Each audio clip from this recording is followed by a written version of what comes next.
Hello everybody and welcome to this week's One Piece chapter review. This chapter 1076, is titled An Old Friend. For those of you who already read the chapter, you know who this old friend is. It's a friend of Shanks, friend of the One Piece pirates, and I won't spoil it for those who haven't read the chapter, but I suggest you read the chapter before watching this video, because it's just going to be a discussion on everything that's in the chapter. We'd start the chapter review with the cover. The cover art on this chapter isn't anything like the rest. It's not a chapter cover series. It's not the one following Vegapunk that we have been introduced to and the recent chapters have been about. This cover is a nice two-way spread that Oda drew of the Straw Hat Pirates.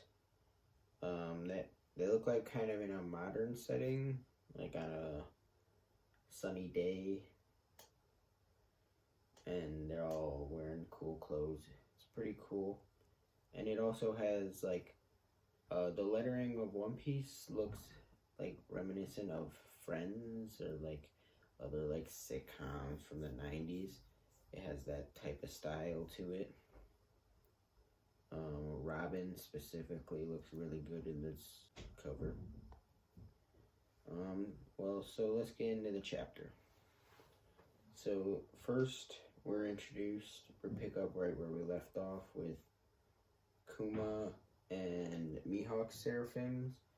They're going into the same room where Luffy, Zoro, Shaka, and Lucci and Kaku are.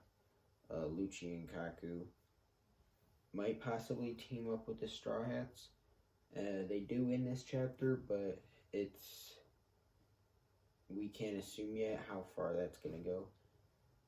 They might still have ill intentions, as it is like brought up a lot in the chapter, especially by Zoro, because Luffy is really trusting, as of course it's Luffy.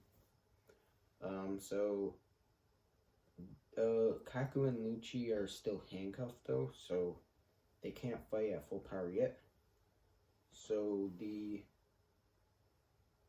to start off, the Mihawk Seraphim does the first attack, and he swings his sword, which is actually his leg, through all the good guys, and it turns out that his fruit is the Dice fruit. Well, all the Seraphims are going to have fruits from Impel Down, which we could assume from the Swim fruit, Senor Pink's fruit that was used by Seraphim Jinbei. And so Seraphim Mihawk has the Dice fruit of Mr. One Das Bones from Alabasta arc. And it's a perfect devil fruit for Mihawk, as he's the sword guy and he has a sword fruit. So he can make any of his limbs into swords. Next, Shaka is interested on Lucci and Kaku's purpose, because they seem rather friendly.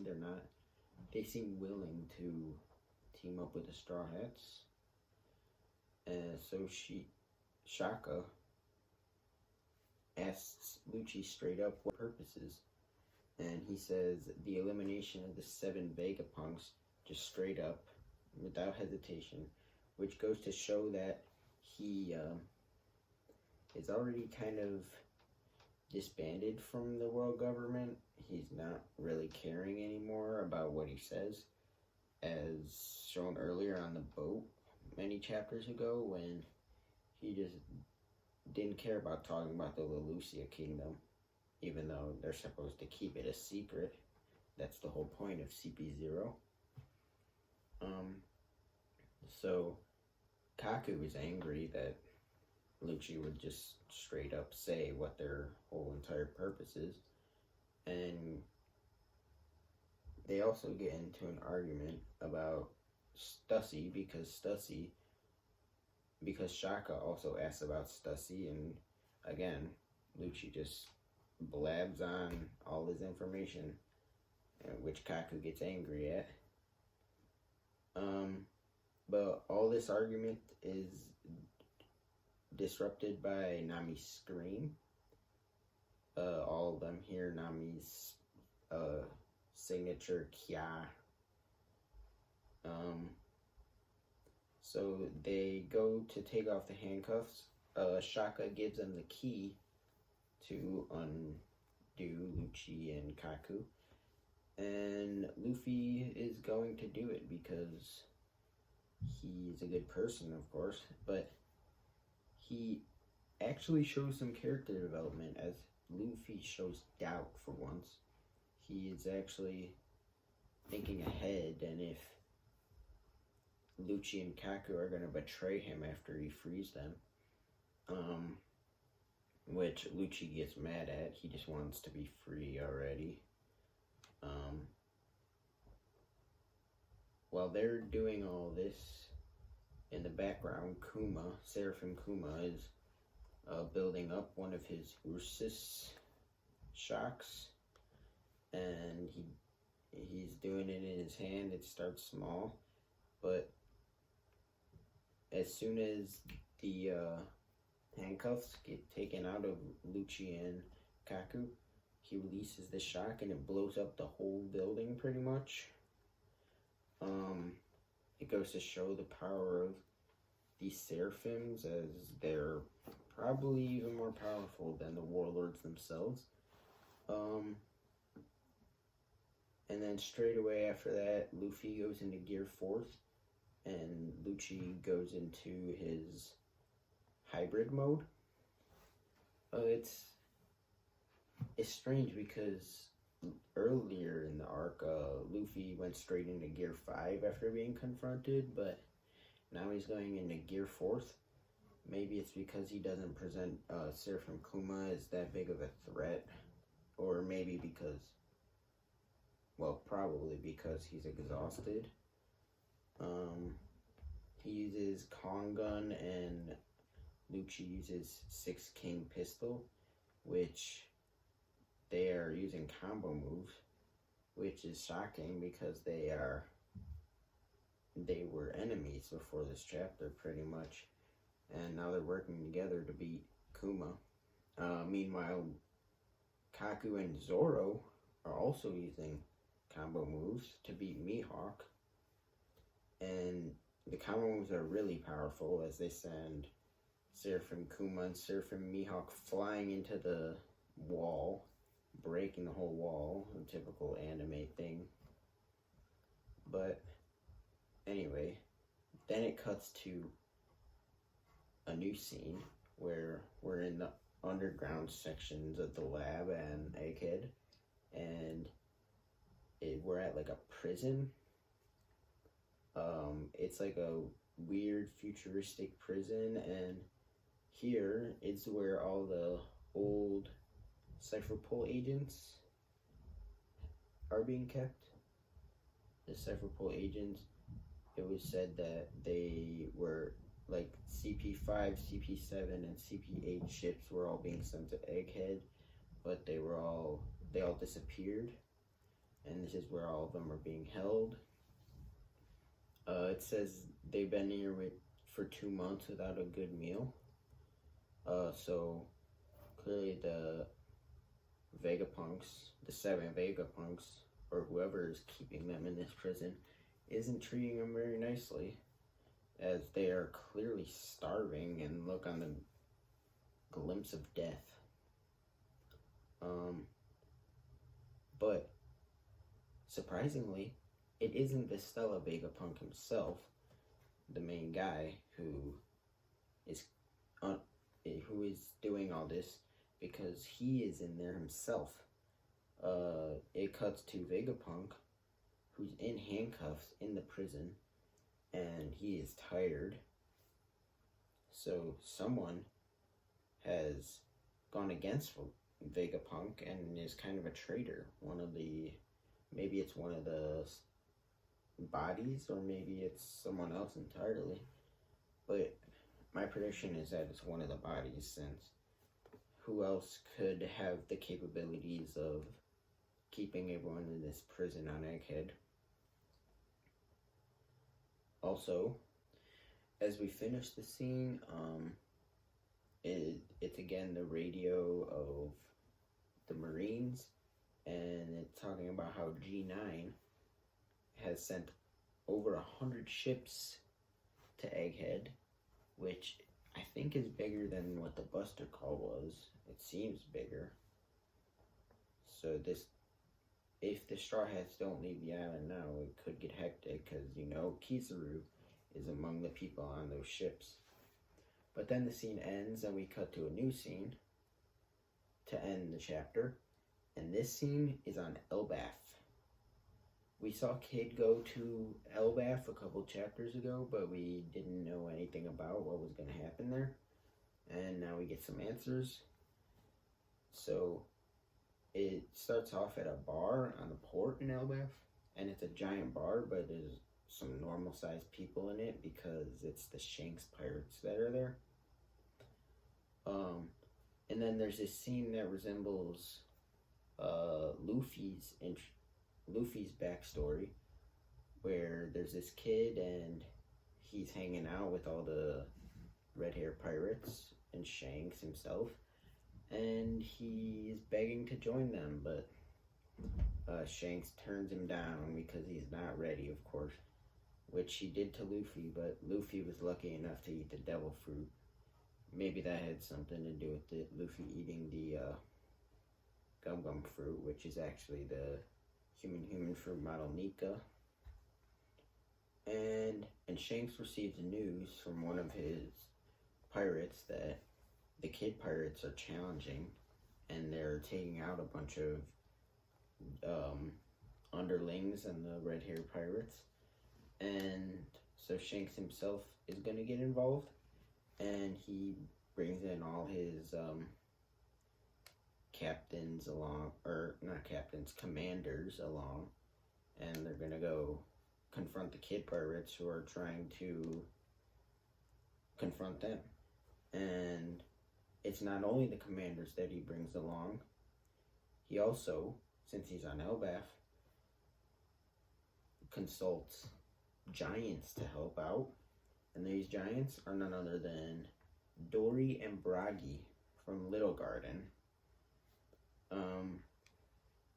So that's what the chapter title is referring to, an old friend, or old friends, Dory and Bragi, because they're old friends of us as readers, because it's been almost 1,000 chapters since they've been in the manga. And along with Dory and Bragi, there's also Oimo and Kashi, who you may remember from Eni's Lobby. They were part of Dory and Bragi's crew, so it seems they've all come back together. Speaking of which, that's a weird question. How did they come back together? Because Dory and Bragi were still continuing their fight on the island. Oimo and Kashi must have went to get them on the island and bring them back to Elbaf, because Dory and Bragi are pretty important figures on Elbaf. They were high up in the Elbaf pirates, which is the main reason why their fight was on such a grand scale.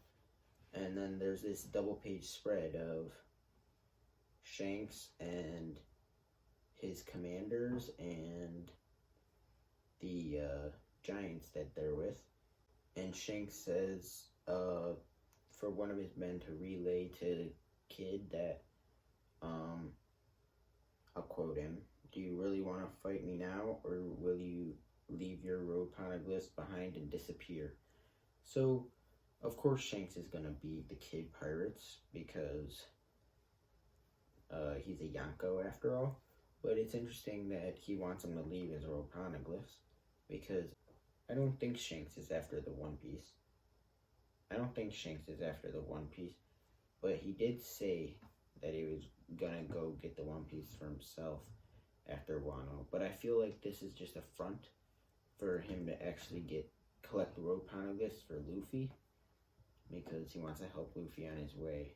And Shanks is getting older, and his pirate crew is also old with him, so his dreams of getting the One Piece might be put away. I don't think it was ever really his goal to get the One Piece, as he didn't really care too much when he was on Roger's crew and he had to stay behind and not go. But anyway, Kid and Killer kind of accept the challenge. They don't really care. They think they're strong enough. Which, there's no way that Kid and Killer are strong enough to fight Shanks himself. I think Kid is very strong now. He has a 3 billion berry bounty because he was with Luffy and Law, but that doesn't mean his power went up.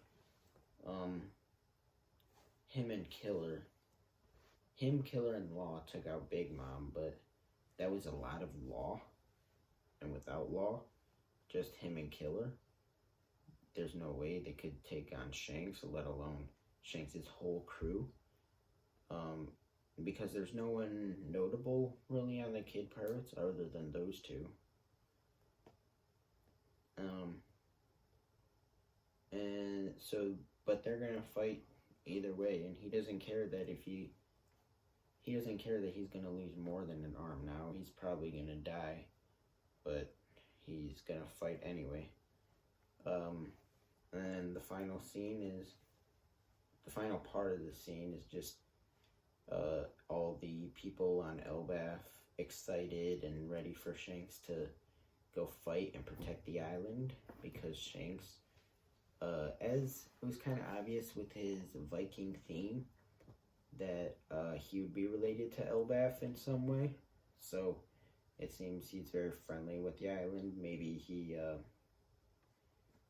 he takes ownership of the island, kind of how like Big Mom had ownership of Fishman Island before Luffy got rid of her flag.